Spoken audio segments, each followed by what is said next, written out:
Right, let's get more now of the breaking news we brought you in the last hour that David Kogan has been confirmed as the chair of football's independent regulator by the government. We can join Geraint Hughes now for more on this. And Geraint, what can you tell us about this appointment?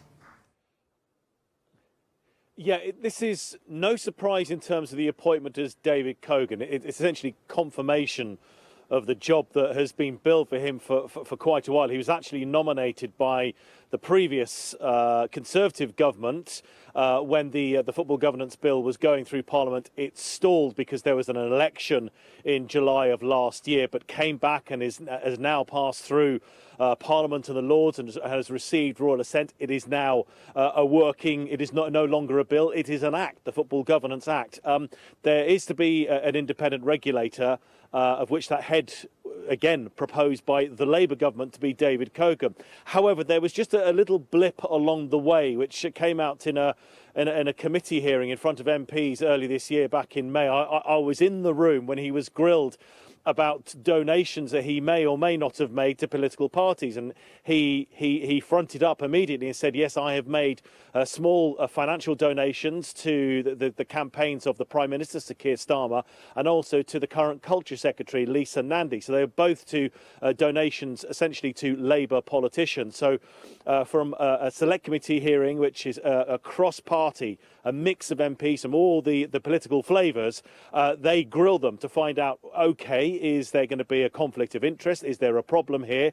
He was referred to an inquiry called the Shawcross Inquiry, which is essentially a man called William Shawcross, who is the head of the Commissioner for Public Appointments. They check that the person is essentially, is it a fit and proper person? He is currently still going through the checks on that one. This is the one little surprise, is that the William Shawcross's inquiry has not been finalised and published yet. Yet the government see fit today to say that David Kogan has now been confirmed as the football regulator. Again, no surprise in that. Maybe just a slight surprise in the timing, and this inquiry just looking into him essentially being a fit and proper person for the job has not been fully concluded. It's yet to be published, but the government obviously have, hopefully, the information they need to make this appointment public today. So people were asking what actually happens. Immediately, nothing, because the Independent Football Regulator's office is not up and running just yet. The hope is it will be at some point before Christmas, before the new year.